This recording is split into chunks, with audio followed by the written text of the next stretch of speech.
United States, they are very much concerned about their superpower status, the only superpower in the world. So they are afraid of somehow the status being replaced by China. One of the major features of the U.S. pivot to Asia strategy is to redeployment of 60% of its military forces, basically naval and air forces, to Asia Pacific region. The United States had a new military base in Darwin, Australia. They had a new military bases in Philippines. They renewed their military relationship with Singapore and strengthened military ties with Vietnam. And probably that's one of the reasons, because the U.S. strengthened the military presence. Somehow the Philippines, the Vietnam, they are emboldened to challenge China in terms of their territorial disputes with China.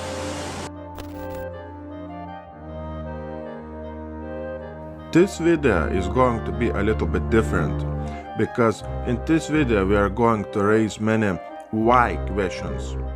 Why this particular event is taking place? Why this event is taking place right now?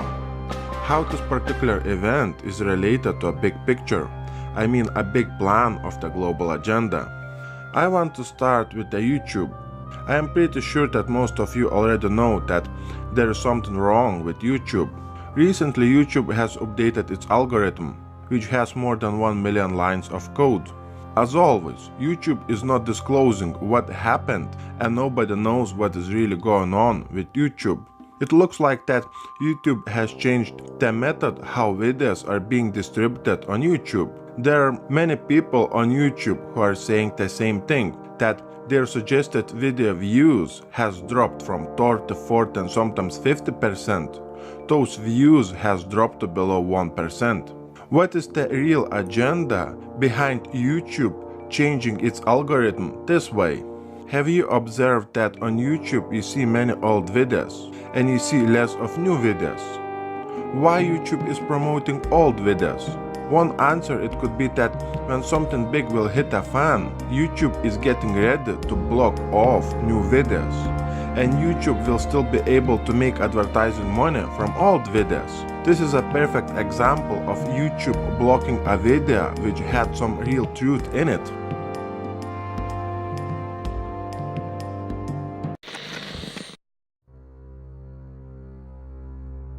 When we had multiple earthquakes shaking the ground not far from California, and one particular earthquake was not far from the San Andreas fault line, I wonder why they are training to invade California. This training clearly shows that these soldiers are training to invade California. Are they preparing for a big earthquake to hit California? The earthquake hitting California, it could be the perfect scenario to establish martial law before or after the dollar collapse. When I say dollar collapse, I mean countries like China, Japan, Russia, Iran, Saudi Arabia and many other countries will stop using dollar officially as a currency for international trade. This break away from using the dollar will happen in a single day out of nowhere. Just keep in mind that when the dollar will collapse, the most important thing will be not gold, not silver, but the number of missiles in the nation's arsenal.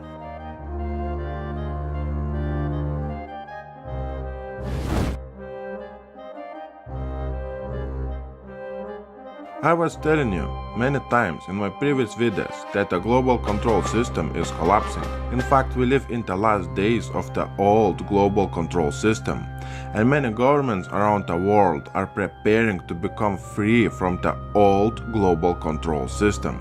It is no secret any longer that the global control system was and still is controlling many constitutions around the world by overthrowing governments and installing a constitution that makes that particular country a colony of the United States.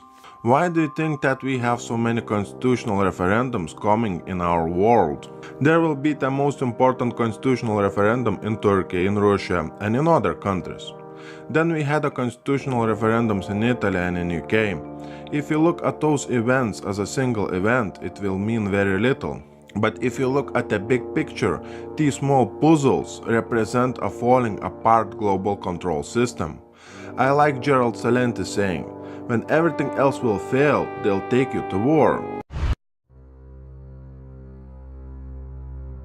This is the number of US military bases surrounding China. This map, it looks very similar to NATO military bases on Russian border. With dozens of US military bases encircling China and America's historic nuclear presence in the Pacific region, a war between the greatest military power and the world's second largest economy is no longer unthinkable. The threat of South China Sea becoming big news again. The media is beating the drums of war as the world is being primed to regard China as a new enemy. I smell the same technology being used again and again and again. You know, the mainstream media says that Russia is the main enemy of the humanity. Now we have mainstream media saying that China is the new enemy of the humanity. China has been accused of fresh aggression in the South China Sea, this time by an influential American think tank, the Center for Strategic and International Studies. Let's now get more from RT's Emily Sue. Hi there, Emily. Well, give us more details on this dispute. Well, Marina, if we take a look at the screen behind us, this may just looks like a bunch of boring rocks and reefs in the middle of the sea, but they're actually located in one of the next potential global flashpoints of conflict. The Spratly Island chains located in the South China Sea are claimed by China, Philippines, Brunei, Malaysia, Vietnam, and Taiwan. And the reason why everybody wants their slice is because this region is very rich in resources. It's also one of the busiest shipping routes in the world. Every day, over 10 million barrels of oil are being transported across the sea. And that is the reason why the territorial disputes here has led to an ongoing war of words between some of the world's biggest powers. Provocative and destabilizing act which would automatically raise tensions. We don't stir up trouble, but we're not afraid of trouble. China will not swallow a bitter pill and will never allow our sovereignty and secure rights to be infringed. The South China Sea dispute worsened over the past 2 months after an international court at The Hague rejected China's territorial claims in the South China Sea and ruled in favor of the Philippines. Now, this looks like a dispute between China and the Philippines, but the country that's really pulling the strings behind the scenes is miles and miles and miles away, the United States. Not only is the U.S. a treaty ally with the Philippines, it has long stressed on the importance to maintain a military presence in the region as part of its pivot to Asia strategy. It is a legally binding tribunal decision, and our expectation was before it was made and is now after it's made that all claimants are going to abide by it. Of these satellite images purporting to show an increasing Chinese military buildup on the Spratly Islands. At the same time, another U.S. media outlet has accused China of launching a stealth invasion in the region after China deployed hundreds of vessels to patrol the Senkaku Islands or the Diaoyu Islands, which is claimed by China and Japan. So essentially what we're seeing here is the U.S. constantly accusing China of increasing military tensions in the region when they're the ones who's interfering with territorial disputes literally 8,000 miles away.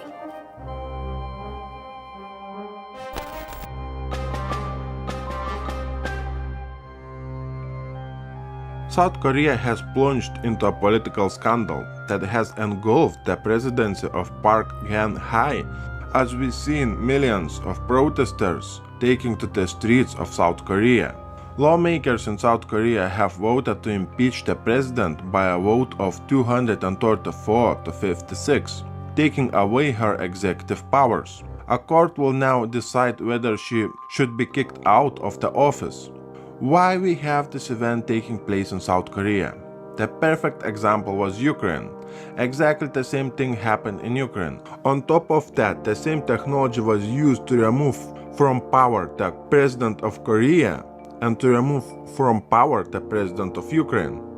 My point is that when the president in Ukraine was removed, immediately after that event, what happened in Ukraine? The military conflict has started. When we had 40 million Russians taking part in a massive exercise, roughly at the same time we had many governments in Europe telling to its citizens to prepare for something big, but those government officials would not tell us what is coming. Now we have a government in Sweden telling to its citizens to prepare for possible war.